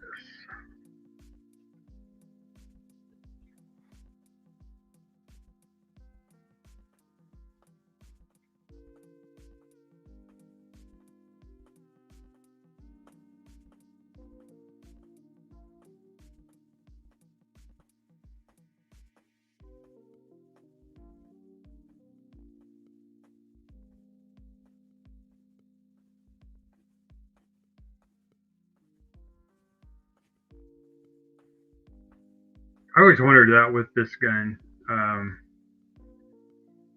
If you were designing a weapon, you know, think like when they were designing like the AK-47. That was supposed to be a gun that anyone could pick up and use, right? So they used different technology, but if you really needed, like if everything in your armory was designed to fit this receiver setup, maybe this would be. Maybe it's some sort of, maybe it uses, I'm going crazy here, maybe it uses some sort of railgun technology, right? To where you're saying like, it is a cartridge, a caseless cartridge that is fired through a magnetic tube here. Mm-hmm. This is the energizer, and it fires it through this tube, and this is your rail. So basically, you could fire pennies through concrete with a gun that was 6 feet long now, but in the future, if you spend a bunch of money and focused on that, that may be very possible. If you guys know what I'm saying here, I'm not trying to be contrite. I'm just saying that maybe that's what you could do. Sure. You know, the rifles in Aliens, right? They call them pulse rifles, but they're not really pulse rifles. It just fires caseless ammo. But there are several scenes where it clearly is shooting pieces out, which even with caseless ammo, you may have an instance where you do that, right? So this is just going to be a simple mod to add a few inches onto this gun, onto the barrel.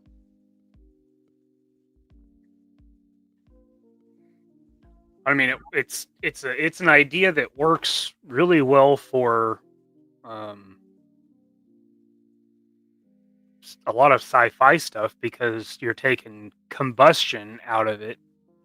There's no detonation. Now it's just loading a cartridge and putting it into a magnetic tube, and the magnetic tube is where all of the energy comes from, which would work in space, which would work underwater. Back on. Now. It doesn't look as cool as lasers, though. That's doesn't look true. All right. Translate this by location. We are simply going to move this axis.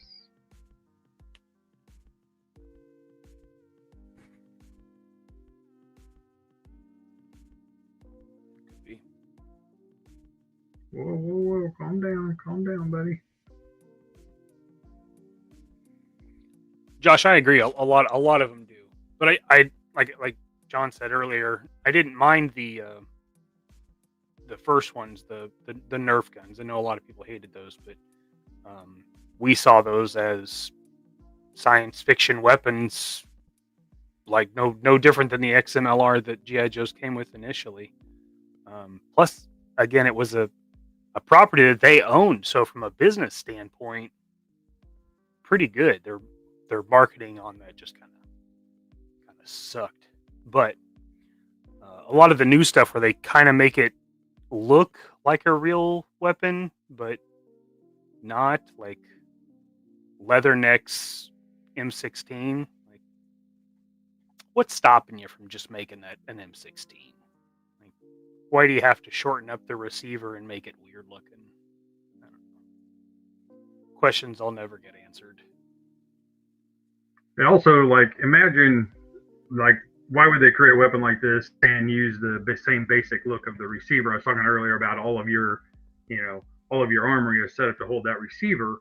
But also, what if this was a situation like it was an alien invasion?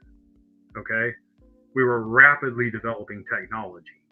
So instead of trying to, remanufacture every single piece, we were like, well, the receiver is what the military is used to handling. We have thousands of them that we can use. This magazine setup is perfect for us.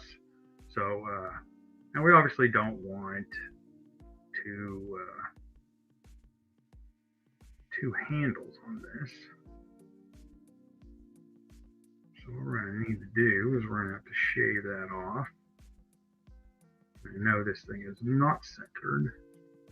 You know what? There's a better way to do this. Not really. Okay. All right. I can do this. I know it's off, guys. I know it is. When I adjusted this, I didn't adjust it enough to get this centered perfectly, so I can't use this center line as my point. So I'm going to have to find center by using this. This isn't where I want it, but this will give me a pretty good idea of where this center line really is. And that moved on me because it got stuck. Show me that. No. All right.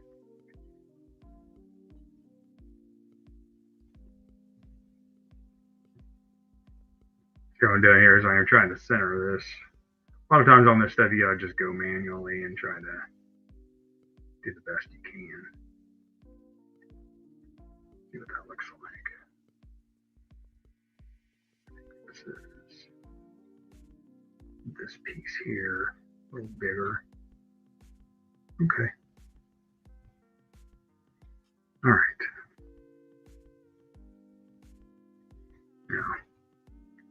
Now I'm going to hide this so that I can actually see this.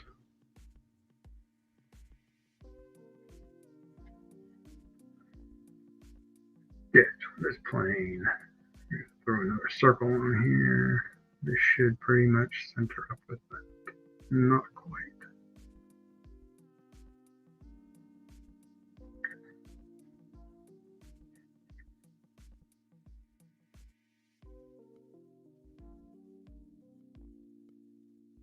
This is what I should have done a minute ago, but I didn't. So.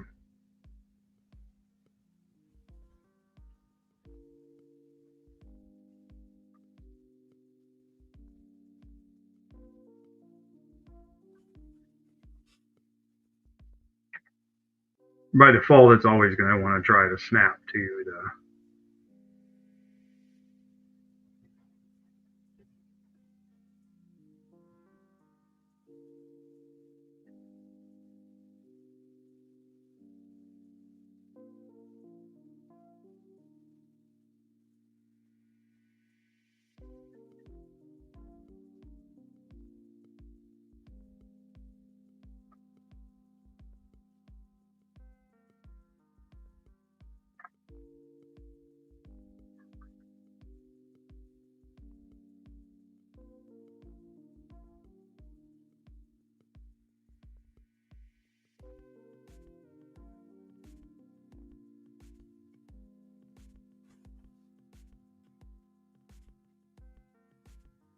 Oh, Grievance dropped in some alien farts. Is that what that is, John? Alien farts? Thanks, buddy.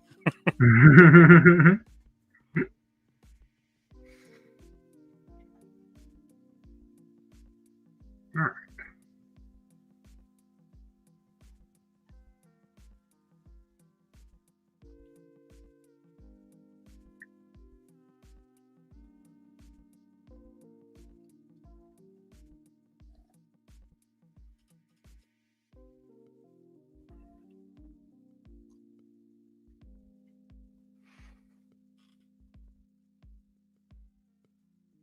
Oh, okay.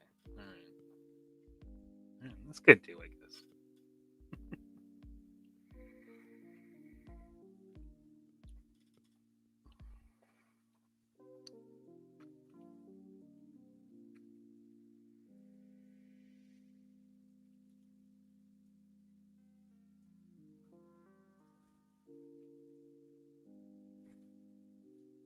Jacob Real is in the house. How are you, sir? Good morning.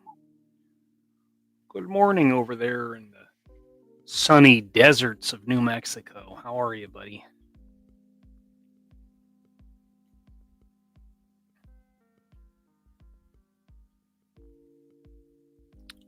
I hope so. I hope so, man. I'm working on it. Working on it.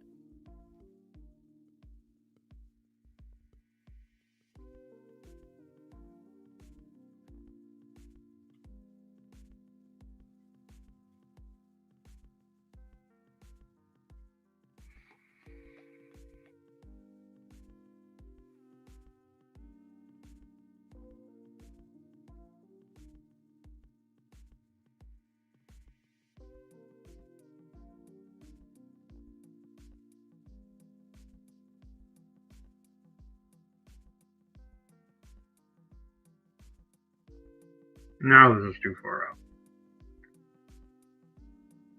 What do you think of the length on that? I think the length is right.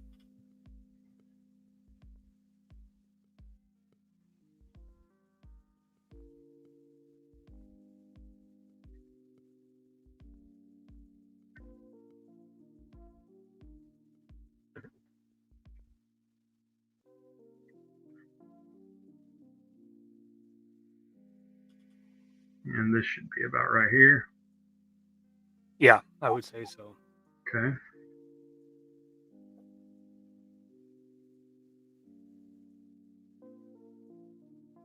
I understand. Did you have a good show, though, man? I hope so.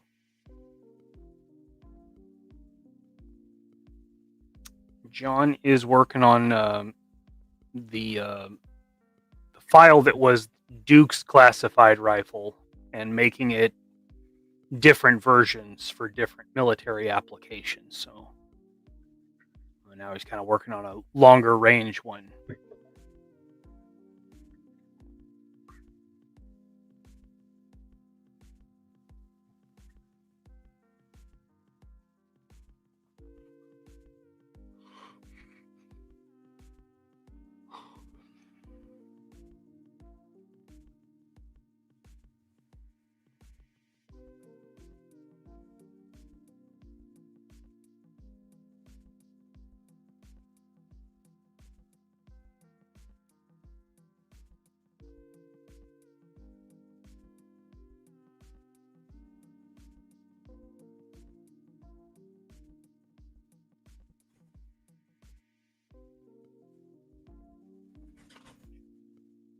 I'm looking for the one where I just did the.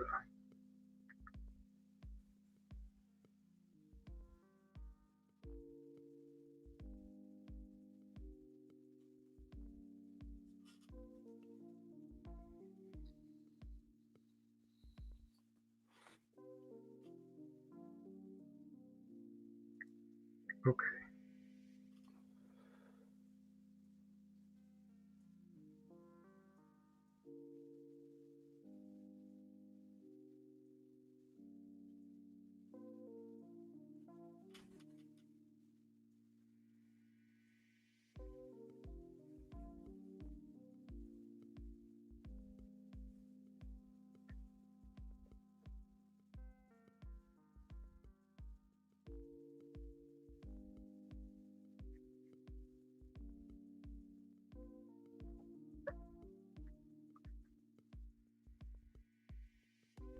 It just says need to go nuts on one of these rifles for roadblock and heavy duty. Well, I agree. That would be interesting. At that point, it'd kind of be more like a stoner than it would an M4. Yeah. Just be like super versatile platform.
That could work too.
I want to try and be so precise here. We just need this one part of this.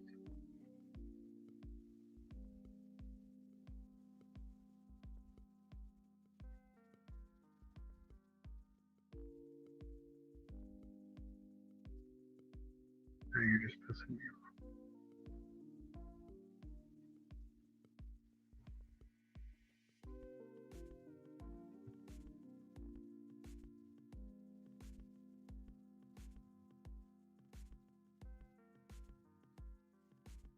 Close enough.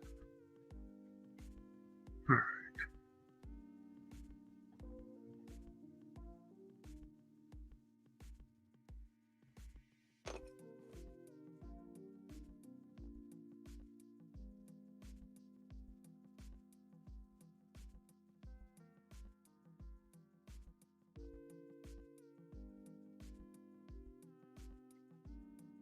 Okay.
All right, now.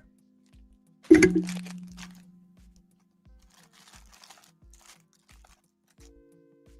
you think, Mikey, about right there? That looks right.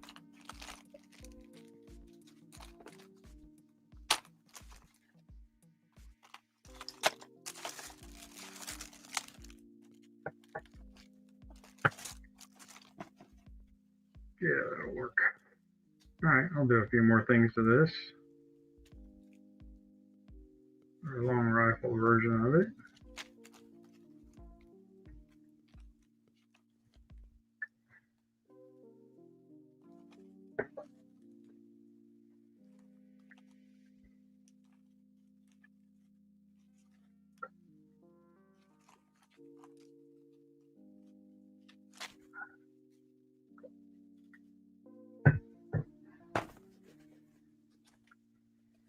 Yeah, I was thinking if I was going to do a sniper version, I would modify a lot more than just this. I would probably go ahead and make this wider to look more like it's 7.62, and then bulk a few things up. Probably add a rib here or something just to make it look like it's for heavier use. But as you can see, I can totally. I don't have one of those bipods, I don't think right now, but so just to show you, like, let's see what this would look like if we grabbed all of it.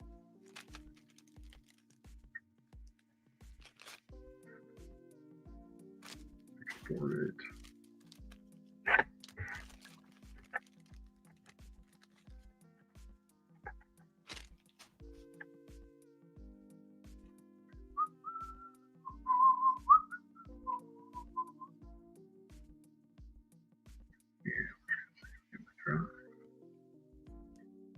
Okay.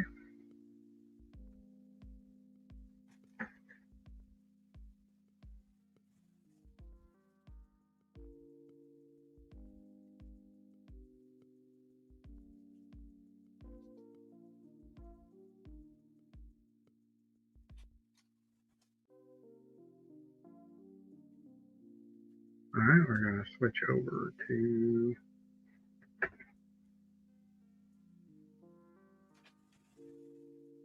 different.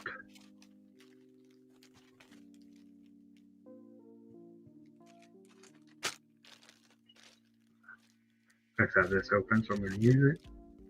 File, import, STL.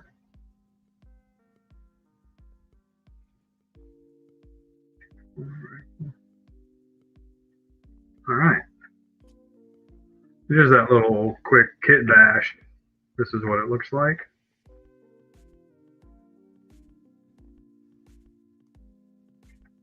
So you throw a scope on that. Let me do a couple of those. Let me go ahead and extend these out, make these stick together, see what I can do. Yeah, so there's that one. So we can see it without all the shading from the other program.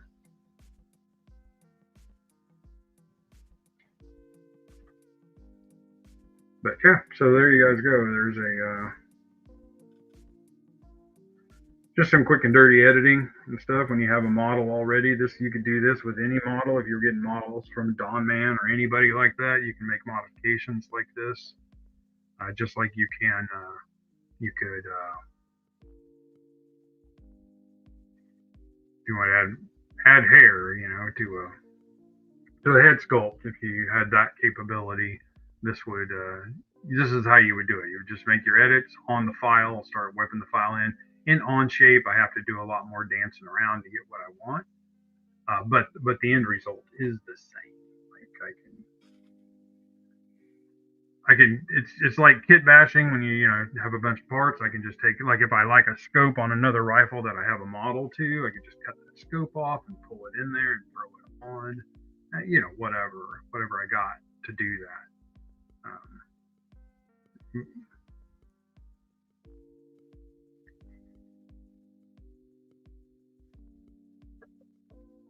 Yeah. That's the best. I lived about 5 years in Iowa when I was a kid, and snow was just a part of life. I swear to God, it snowed in August sometimes, but it feels like I'm going home every time I do that.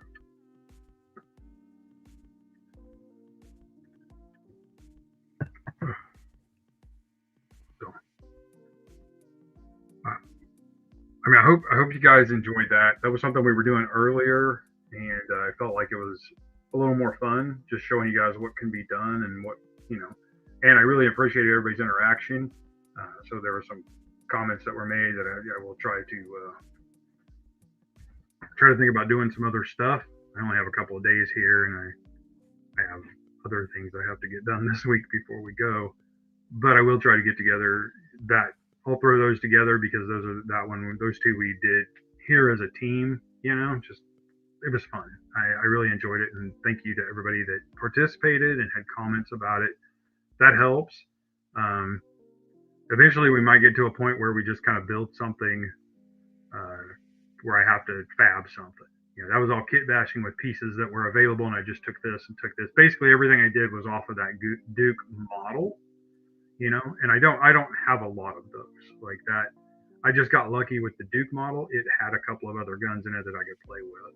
Like I said, I want to modify that bullpup and make it a little fatter, so it looks more like a heavier gun. But that's the only thing I dislike about that gun. I actually used that gun for the Star Brigade things that we made that we did with the Buzz Lightyear body. I used that gun several times. I thought it was a very good gun for that. But one thing about it is it's thin. You got these guys that are all bulked up.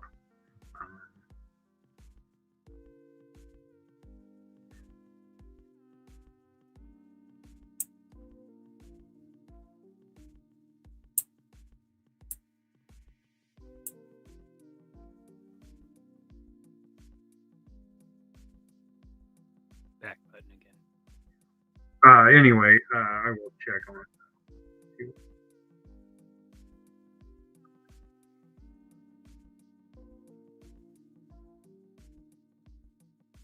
Yeah, I don't mind fabbing. I really don't. It's just a time issue right now. Just trying to get a few things slapped together, and I wanted everything in that little Duke pack to be everything.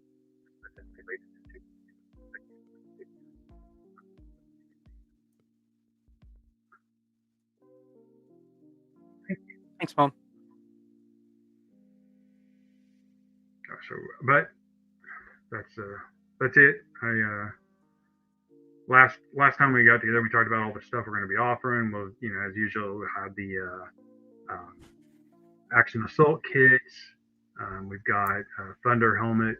The monocle is in those files that we were just looking at. I meant to pop it up, but we'll it has a monocle, and then the submachine pack will have both the MPK and the M12S.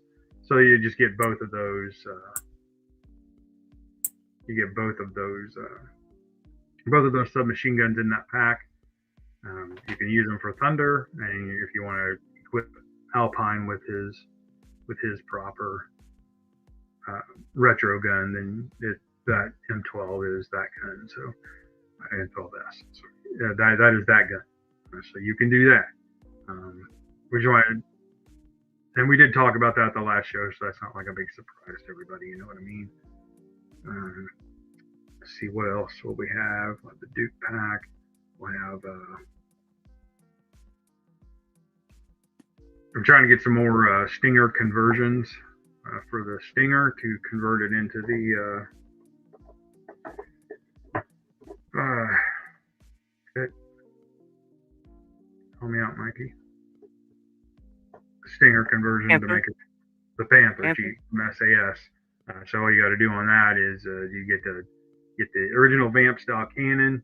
You get a basket that fits into the Stinger. The Stinger has a little applique you got to pop that out. You snap this basket in with a couple of fuel tanks. And that's all there is to it. And I'll have some of those baskets and fuel tanks too, I hope, so that we can. But you could do that if you wanted to use a Stinger, because Stingers are pretty available right now. So if you want to use a Stinger and make a Vamp Mark II, you don't want to wait. You just want to make one, or you want to make a Night Force Vamp, or whatever out of a Stinger body. It doesn't have that basket on the back with the fuel tanks, and there'll be a kit that you can just throw that on. Takes a little work to get to it, but you can get that, pop that little piece out, and then the basket slides right in, snaps into place. So that kit will be available. We'll have some of those. My biggest problem in the past with those has been printing them. The printer likes to slide them and they twist, so I think I've got that figured out. So I will print out a batch of those. The gas can is a two-piece. It's a can with a bottom. That way I don't have to make it a solid chunk of plastic. It's hollowed out. It drains nice, and that way I can cure the inside of it. You don't have to worry about that bleeding out later. You glue the bottom onto it, and you got your gas can. Then they fit two of them fit in the basket. And the basket is a copy of the Vamp Mark I basket. So that's what you get. It's got little hooks on it for the axe and everything. So that's stuff we're going to have. Obviously, we will have tons of Spaceman / Astro suit sets, and we'll have some Deep Six sets if you want to do the Deep Six chest. I think that's it. I think that's everything. It's just going to be a few more items than we normally have. But that was the intent, was to grow it and come up with. We'll obviously have the sci-fi set and the Dragonsky sets. We'll have those too. We still have plenty of those left over. And we'll try to get some good pictures this year, put it on Facebook so that you guys can see the offerings. The website was having some issues last week getting stuff uploaded to it, so I couldn't get a lot done on it. Hopefully right after AR I can focus on that for half a day or so and get everything updated on there. That's what I got till Thursday when we hit the road. Nice. Yeah.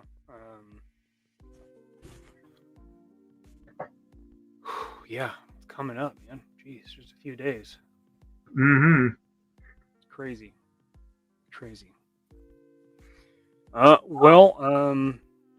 I will be finishing up some heads on Wednesday on James Custerworks Live. 2 Silly Gooses. That's what I'll be working on with Tony. Just finishing up some heads before Assembly Required. This week I primarily focused on the call sign longbow customs I made, like this guy, the henchman. There's that. That was I took most of my attention this week, but I'll be finishing up some heads because I got lots of those back here, and I'd like to get another tray of them done at least. And then Thursday night, Zach and I will have Figure It Out. It'll be a road game for me, so we'll see how that goes. But having a Jersey Maniac on, and of course they're in New Jersey today, wrapping up the Legions Con 2025. So we'll have that, and also on Punk's channel, we did a pre-record for his Thursday with a friend. So that will be aired Thursday. Well, both of us are either in or on our way to Assembly Required. So that'll be cool. That'll be cool. Let's see.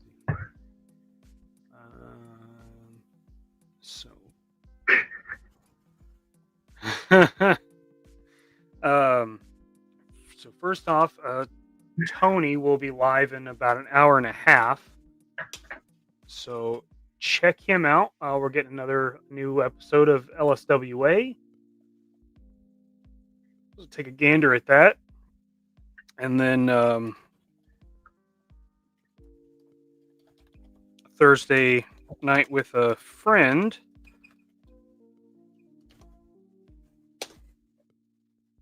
What time is that one, Mikey? It airs 8 p.m. Central Time, so it'll be just before Figure It Out starts. So yeah, cool. Links in the chat now too. Outside of that, that's everything I've got right now. So follow that link, put a bell on it, that way you're notified. Like I said, it's not live, it's a recorded. And then go check out Tony. He's gonna getting some more LSWA, and we got to be sure we support the friends and family. That's all I got. So appreciate y'all being here. Thanks for spending your Sunday morning with us. We greatly appreciate it. Till next time. You have a good one, okay? Thanks. Game over, man. It's game over. Eat my short. Go fuck yourself. You shut your mouth when you're talking to me. Flush that turd down the drain. Avenge me! Avenge me!